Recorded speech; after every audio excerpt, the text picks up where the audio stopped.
Izuku's first day at UA thundered toward him. The 3 weeks he had vanishing under an endless wave of assassin training and his mother's worrying. Still, even having insider knowledge with Masters Aizawa and Kayama as teachers, the morning of his first day sent butterflies fluttering through Izuku's stomach. They churned it into knots the whole train ride to campus, several passengers recognizing his uniform and congratulating him on getting into such a prestigious school. One factor, however, put a damper on his nervous excitement. Katsuki Bakugo had also been admitted to UA, and his learning of Izuku's acceptance had been far from pretty, to put it mildly. It had taken the full extent of Izuku's stealth training and quite a bit of parkour to avoid the explosive teen for the last few weeks of junior high, but now he would not be able to stay away from his lifelong bully. Despite training to kill, he feared the meeting, or, more specifically, he feared the fallout it would have on his school life. Luckily for the assassin recruit, his trip to campus and the subsequent walk through the halls to classroom 1A were peaceful. He checked his watch, finding that he still had 5 minutes before homeroom was to start. He breathed, trying to calm his nerves and praying to whatever deities were out there that Bakugo was in the other class. He opened the door. There you are, you goddamn Deku. Evidently, the deities did not listen. Hello, Bakugo. Izuku sighed, stepping into the room and closing the door behind him. The class was nearly full based on the student-to-desk ratio. Bakugo was still standing, his bag in his grip. He glared at the verdict, sparks popping between his fingers. That's all you have to say, you fucking turd, the blonde demanded, throwing his bag down and stomping over to Izuku while the class was still reeling at the sudden confrontation. Bakugo reached forward, grabbing the front of Izuku's uniform and dragging the other boy forward. The fuck, you managed to avoid me for 3 goddamn weeks after having the gall to ruin my origin story. That is not the sort of language or temperament a hero student should have. A boy Izuku recognized from the entrance exam chastised. It was the one with engines in his legs, the boy's hand chopping the air. It is expressly against the rules to assault your fellow students. Fuck off, rich boy. Bakugo yelled. This doesn't concern you. But it does concern me, Izuku said, venom leaking into his voice. One hand rose, grabbing the blonde's wrist. He squeezed, forcing Bakugo's fingers to loosen. I trained my ass off to get into UA, just like you did. Unlike you, my quirk isn't destructive and I needed to find other ways to prove myself. You don't have a quirk, Deku, the aggressor growled. I do, Izuku shot back, peeling Bakugo's hand from his collar. Unbeknownst to him, the door opened to reveal 2 girls who were familiar with the verdict. Empathetic eye. It lets me see the malice or goodwill inside of others. And let me tell you, Katsuki Bakugo, you burn as red as the goddamn sun. You have stomped all over me for too long and I'm done with that. We are now both students of UA, so you can either grow up or get lost, because as you are now, you aren't worth my time to deal with. He pushed past the other boy while the blonde was still reeling at his rebuttal. Izuku stepped to the front of the class and gave a small bow. I'm sorry you had to see that. You worthless, quirkless piece of. I believe he just said he was not quirkless. Ribbit. A bland voice interrupted Tsuyu, Asu stepping into the room. I don't know what history you and Midoriya have, but it seems like you are out of line. She's right. The brunette at her side agreed. We're all students now, so back off. And how the fuck do you two know this loser? Bakugo demanded, rounding on the frog girl while pointing over his shoulder with a thumb. Tsuyu did not flinch. We met during the entrance exam, she lied. I accidentally scared him. Ribbit. He helped me during the practical, the brunette answered. We worked together to take down that giant robot. You expect me to believe that? The belligerent teen demanded. Scaring him I can see since he's a goddamn wimp, but you and him taking down that giant fucking robot? As if. She is telling the truth, the boy with the engine legs put in, several of their classmates nodding. I witnessed the act myself. It was quite impressive. To learn now that his quirk does not affect his body in any way makes many of his feats all the more impressive. He stepped over to Izuku, bowing. You managed to uncover the true meaning of the entrance exam when I could not. You truly deserve your spot here more than I do. That's not the case, Izuku stuttered, waving his hands at the bowing teen. My body moved on its own before I could think. Then you simply have better, purer instincts than I do. Still, it is nice to make your acquaintance, Midoriya. I am Tenaya Ida. Izuku Midoriya, the verdant replied, taking an offered hand. I didn't get to introduce myself, either. The brunette added, I'm a Chako Uraraka, let's be friends. If you lot are here to make friends, then leave. Nearly everyone jumped at the voice. Tsuhayu and Achako stepping away from the door to show what looked like a giant, yellow caterpillar. Izuku felt his eyes widen as he saw a side, or an act, he couldn't be sure, of his master and teacher. It took most of you 8 seconds to quiet down. This shows that you are foolish. Time is a precious commodity that we cannot waste. Aizawa extracted himself from what turned out to be a sleeping bag, revealing himself to be clad in a black jumpsuit very much like his assassin robes, his capture scarf wrapped around his neck.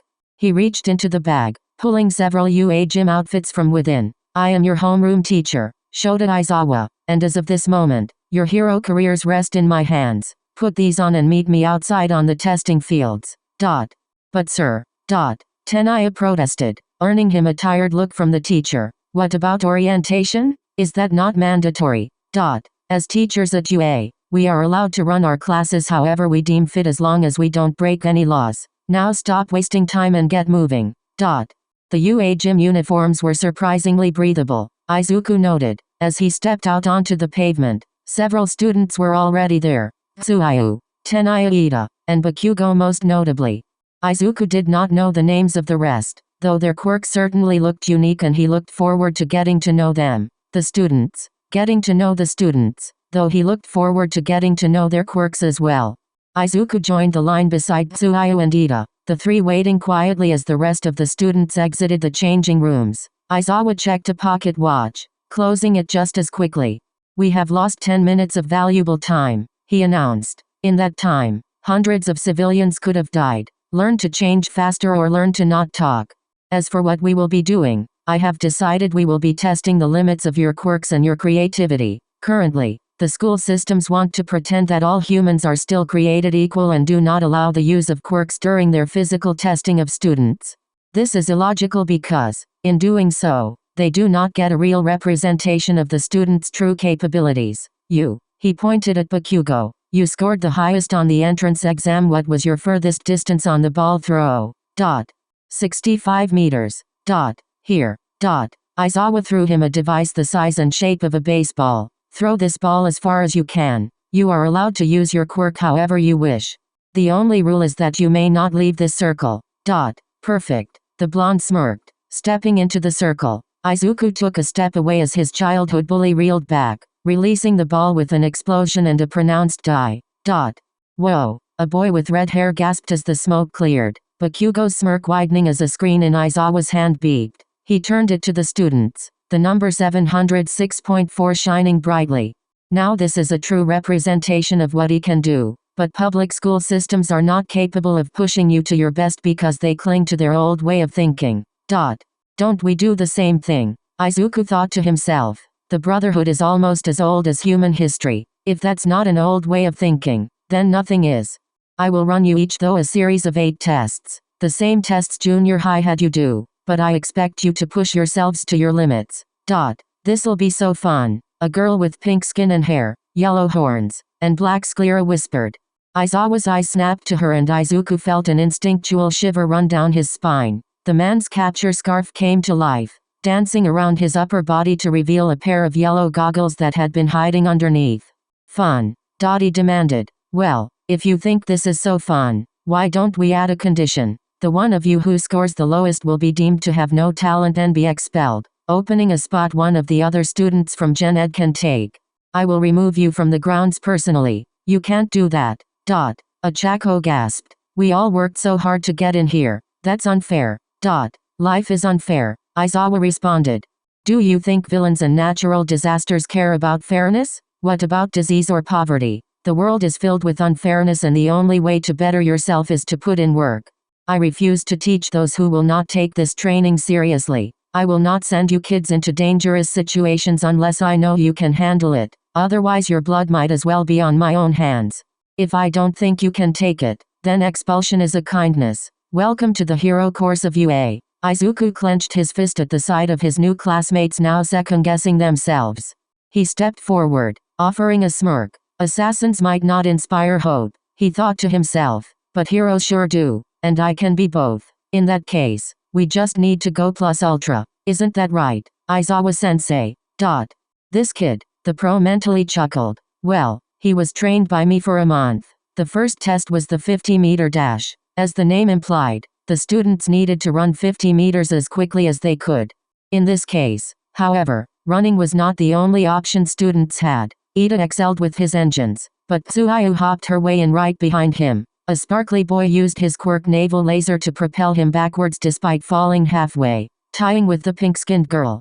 A tall girl with black hair used her quirk to create roller skates, and a Chaco used her quirk to erase the gravity of her clothing. Not all quirks were helpful, but Izuku felt his excitement rise as he watched the others in action.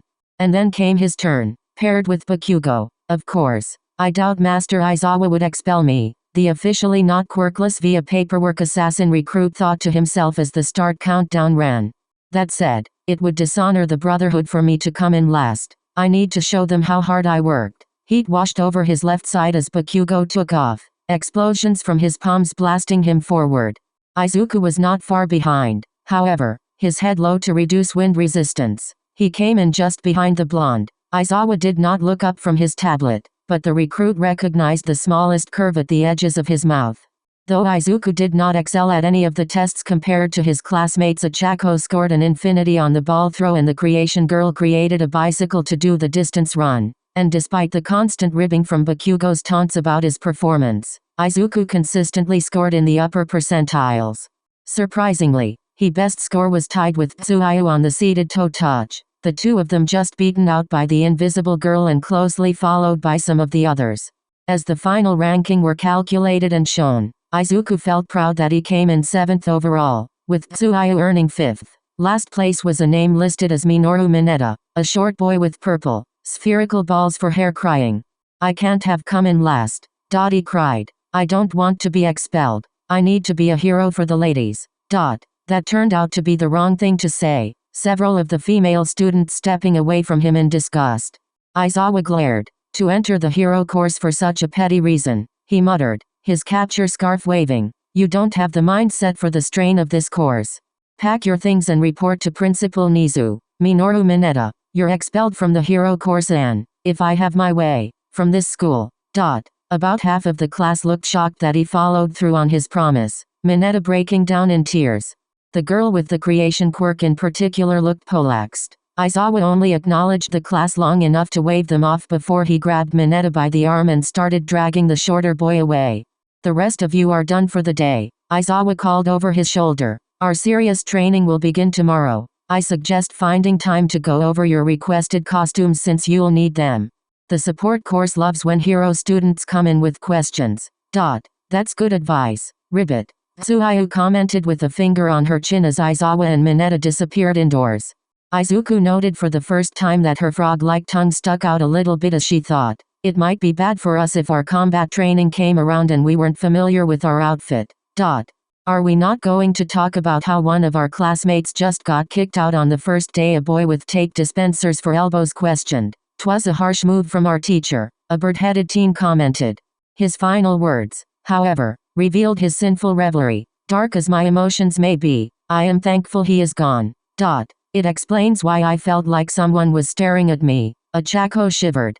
I mean, I know you all were watching me, but his look just felt wrong. I quite agree. The sparkly blonde nodded. His gaze was très mauvais. Speaking of the tests, that was so manly. The red-haired boy grinned. By the way, I'm Ijiro Kirishima. Nice to meet you all. What followed was a string of introductions, each member of the class introducing themselves and, if they felt like it, their quirk. Neither Bakugo or the boy with the two-toned red and white hair gave their names, both of whom had left as soon as they were dismissed. This was fine with Izuku as he quickly started to fill a new notebook. True invisibility or a form of light refraction. Izuku muttered as his pencil sped across the page labeled Toru Hagakure. Invisibility alone would be incredibly useful for infiltration and information gathering but discounts any form of weapon usage. If controllable light refraction is a possibility, that ups the combat potential by 7-fold. What are you muttering, Midori? The girl named Mina Ashido asked, sneaking over to gloss at his notes. Holy cow, talk about detailed. What? Izuku jumped. Finding the girl looking over his shoulder, he instinctively pulled the notebook to his chest. Oh, Ashido, right. That's me. Do you have all of our names in that book? Oh, I'm so sorry. I should have asked first. Quirk analysis has always been a hobby of mine. While he spoke, Toru snuck over, her invisible hand taking hold of the book before running off with it. Izuku was just a mite too slow, the girl already skimming through his analysis of her quirk by the look of the pages. Wah, hey. Light refraction, Toru mused. I hadn't even thought about it. What does it say about me? Kirishima asked, Toru thumbing through the pages at his request. Several others drifted over, eager to see what had the invisible girl so interested. Izuku rubbed an arm, shuffling his feet at how much attention was on his work that had always earned him ridicule and insults in public. Tsuyu gave a rib-biting chuckle as she skirted the crowd to stand beside her fellow recruit. So, she began, have you got a page for me?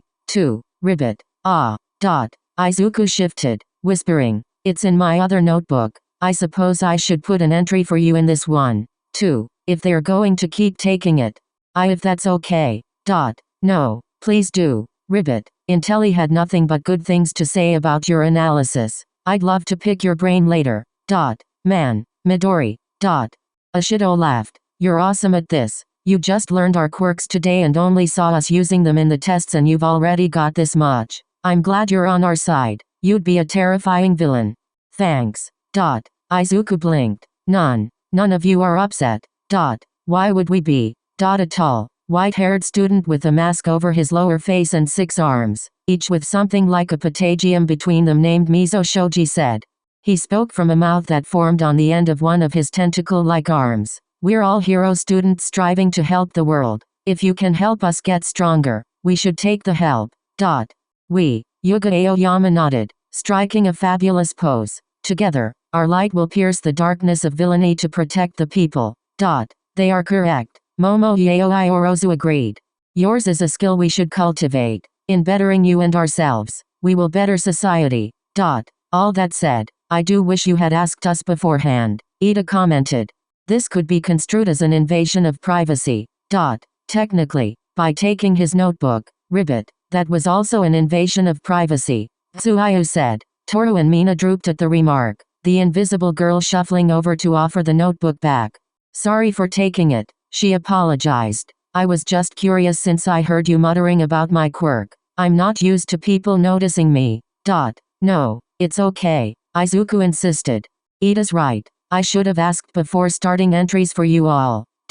Well, you've got my permission. Achako said, most of the rest of the class giving variations of the same statement.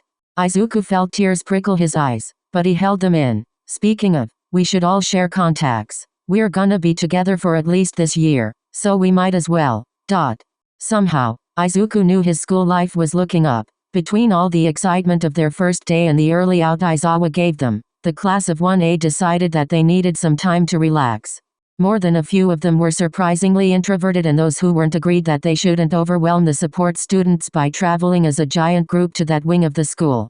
Even if they weren't talking, the movements of 10 or more students could be loud enough to disrupt other classes. Tsuyu, Izuku, and Achako took the first shift with following Aizawa's suggestion, promising to be the guinea pigs and to message the group if and when they could meet the students. Currently, the trio was nearing the support department, his and Tsuyu's footsteps quieter than Achako's. Their whispered conversation kept the zero-gravity girl from noticing this, but that came to an end when they found the classroom labeled Design Studio. Izuku stepped forward, his hand on the handle, when a noise rumbled from inside. Not those wires. Hatsum. In a moment, he found Tsuyu's tongue wrapped around his waist, the frog girl pulling him away just before an explosion blew the metal door off its hinges. Smoke filled the hallway, fire drill training leading the 3 hero students to duck down underneath it as a bang echoed. Izuku and Tsuyu instinctively flexed their arms, but neither could wear their hidden blades in the school building, so nothing happened. Ow ow ow, a female voice muttered as the smoke dissipated. Pink was the first thing to come to the trio's attention, said color turning out to be the hair of a girl their age getting up from the floor. Are you okay? Izuku asked, The boy leading Tsuyu and Ochako toward their fellow student. She looked at then, her eyes yellow with crosshairs over the pupils. The crosshairs spun as she focused on the hero students. That was a big explosion. Oh, I'm fine. The girl smiled. My babies aren't perfect yet, but you can't make an omelet without an explosion or 10. Damn it, Hatsum. Her teacher barked. The pro-hero power loader appearing in the doorway. That's your third explosion today. And I managed to angle it away from the other students this time. The pink-haired girl rebuffed, wiping ash and soot off her clothing. She only really managed to smear the soot across her cheek. Izuku and the other girls noting that her overalls, which covered her UA uniform, had similar burns, scratches, and scuffs. That's cold comfort. You need to be more careful. So, who are you? Hatsum asked, ignoring her teacher in favor of eyeing the hero students. Don't ignore me, Hatsum. We're sorry for the interruption, sir. Tsuyu croaked. We're Hero Course students, Ribbit, and we wanted to check in about our costumes at our teacher's suggestion. Hero Course, you say? Hatsum questioned, grabbing Izuku by the arm since he was the closest one to her and dragging him inside. Come in, let me show you all my amazing babies. That girl, power loader sighed, rubbing the front of his helmet since he couldn't reach his face. He turned to the other students. Sorry about her. She had the top scores on the support entrance exam, almost breaking the record, so she's got a lot of potential. She's just a bit out there. Are you all from Eraserhead's class? Eraserhead. Ochako questioned with a tilt of her head. We are. Tsuyu nodded. We're just the first group, Ribbit. We didn't want to overwhelm the support students or interrupt class by coming all at once. Honestly, that's a relief. Power loader sighed. I'm about at my wit's end for the day with Hatsum. If you all can get her drawing schematics and working toward something specific instead of tinkering with whatever she can find, that would make things a lot easier. Ochako, could you text the rest of the class, Ribbit? Tsuyu asked. I'll check on Izuku. I'm afraid this Hatsum girl might have a screw loose, Ribbit. Seeing her new friend nod, the frog girl followed Power Loader through the now doorless doorway. Hatsum had dragged Izuku to a corner away from the other students, several of them looking at the pair funny as the girl all but molested him physically and conversationally. Don't have many babies yet, but I can make anything you can dream of. If I can't now, I'll find out how. Izuku stammered, unable to get a word in even when Hatsum stopped to breathe. So anyway, I've got some babies I'd love to have a Hero Course student try out. Ribbit. Tsuyu cleared her throat, making Hatsum turn around as the third of the hero trio entered. Sorry to interrupt, but we actually wanted to talk ideas with you. We did. Izuku blinked. You do. Hatsum all but parroted. Tsuyu nodded. Oh, this is great. Mei Hatsum, soon to be CEO of Hatsum Industries, your #1 inventor of all things conceivable and inconceivable alike. There's nothing I can't learn to build. I like your confidence. Tsuyu said. So, each of us has a weakness we need to compensate for, Ribbit. Do you think you could have an invention for each of us come our first heroics class tomorrow? What's the problem to be solved? Hatsum questioned. I'm essentially cold-blooded. Tsuyu began. My quirk, frog, gives me all the abilities and weaknesses of most frogs, including going into brumation if I get too cold. I'd also like something to help me stick to and climb smooth walls. The support student nodded, scratching notes on a torn piece of paper. Izuku noted that the top of the page simply said frog. Assuming that Tsuyu was finished, she rounded on Izuku. What about you, Freckles? Izuku stammered. My quirk doesn't help me in any physical way. It only lets me see the goodwill or malice of people, so I can find allies, enemies, or targets. Because of that, I'll need plenty of gear and tools to help me. Tools. Huh? I've got. I fight with a collapsible bow and a rope dart, the boy said, cutting her off before she could offer something he'd just have to refuse. She nodded, scribbling down the information before turning to Ochako. And what about you? Blushes. Blushes. The girl demanded. She quickly straightened herself out and shook her momentary indignation off. My quirk is zero gravity, allowing me to remove the gravity of anything I touch with all 5 of my fingers. If I use it on myself, though, I start getting nauseous and it can be hard to move around. So, a full body heater and sticking gloves, incapacitation tools and useful mods to a bow and or rope dart, and gyroscopic additions useful for astronauts. Hatsum listed off. Oh, I'm already getting ideas for some new babies. They'll be great. Perfect. I'll minimize the risk of exploding to only 15% or so. Yay. Over the top and wild Hatsum may be, but Izuku had a feeling the student inventor would be a useful friend to have in the support department. And, in the far future, if he could convince her to build for the Brotherhood, then maybe, just maybe, she could help keep more than just pro-heroes alive. Izuku waved goodbye to Achako and Ida as both boarded separate trains. The three had, coincidentally, had similar routes heading home until the last stop, so they had traveled together. Instead of going home, though, Izuku climbed the stairs out of the subway and walked down toward the beach. He had promised to update Nekoi-sensei and Keeper-sensei about how his first day of UA went when it was over, and now was the time to do that. He jogged to the trash-laden shore and vanished into the refuse, stalking in the shadows until he reached the pickup that hid the Dagaba portal. Casting a final look around, he slid his bag under the old vehicle before rolling under it himself. Landing on his feet, Izuku moved to the changing room where his robe waited. I thought I heard someone say they saw you come in, Keeper said as Izuku stepped out in his robe, the plain-looking man in red smiling. How was your first day, kid? Chaotic, Izuku answered. Master Aizawa tested our limits before expelling one of my classmates. If I hadn't trained with him already, I would have been scared stiff. He takes after Mentor a lot, Keeper grinned, joining Izuku as they walked down the hallway. It's how they show they care. If there's a chance you'll come back in a body bag, they want that chance to be as small as possible, even if that makes you upset. No, I get that, Izuku replied with a sigh. It's just, it didn't really score him many points with those of us left, and Asu and I can't explain his reasoning to the others, so we have to play dumb. He takes his duties seriously, you know, he expelled his whole class last year. What, the recruit gasped, stopping in his tracks. Keeper had to also stop, turning to face the verdict. Oh yeah, luckily, our one recruit in that grade was in 1B, but every one of Aizawa's students either transferred to another hero school or was forced into Gen Ed and had to earn their way back in through the sports festival. We got off lucky.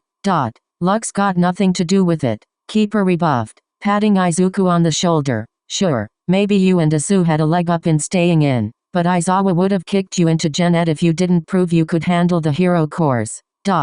Ah, there they are, the voice of Nekoi said, Izuku looking up to see her perched in the rafters. How's my cute little hero recruit doing after his first day? Really? Izuku questioned, a scarlet blush over his face at the title. I'm just teasing you. She shifted her weight, locking her knees to the beam so she hung upside down before the two males. So, how was your day? Like I told Keeper-sensei, chaotic, Izuku answered, recounting the events of the day again. Nekoi listened silently, nodding along. She needed to right herself halfway through, the blood rushing to her head making her dizzy, but she whistled as Izuku reached his meeting with the single-minded support student. Keep networking with that Hatsum girl, the Catwoman said. If we can sway her to our side, this Hatsum industry she plans on building could become a new assassin cell and a bastion of quick assisting equipment for us. We always need more cells just in case the Templars find one of ours, and it's so hard to make complex gear without the government poking their noses around. There are multiple cells in Japan. Izuku asked. Of course, there are, Keeper said with a roll of his eyes. Thing is, we keep their locations secret even from other members of the Brotherhood. If one of us goes rogue or is captured by the Templars, we say we will never compromise the Brotherhood, but, well, quirks can do a lot of things. Better for only one or two cells to be compromised than the whole. By the way, Shota wants to speak to you, Izuku, Nekoi put in. He's gonna be annoyed I waited this long to find and tell you, but he's had you all day, so he can stand to wait a few minutes. Follow me. I'll see you around.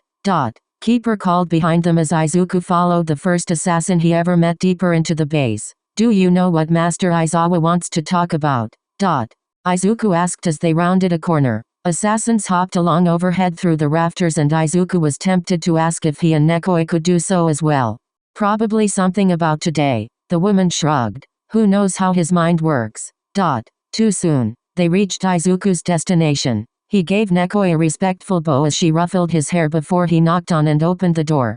Master Aizawa and recruit Tsuaya were already waiting for him, both seated on stools. Master, Izuku bowed. Enter, recruit Midoriya. Izuku did as bid, seating himself on the remaining stool. Thank you for coming, both of you. I wanted to discuss the day and warn you for the future. I heard you expelled your entire class last year, Izuku commented.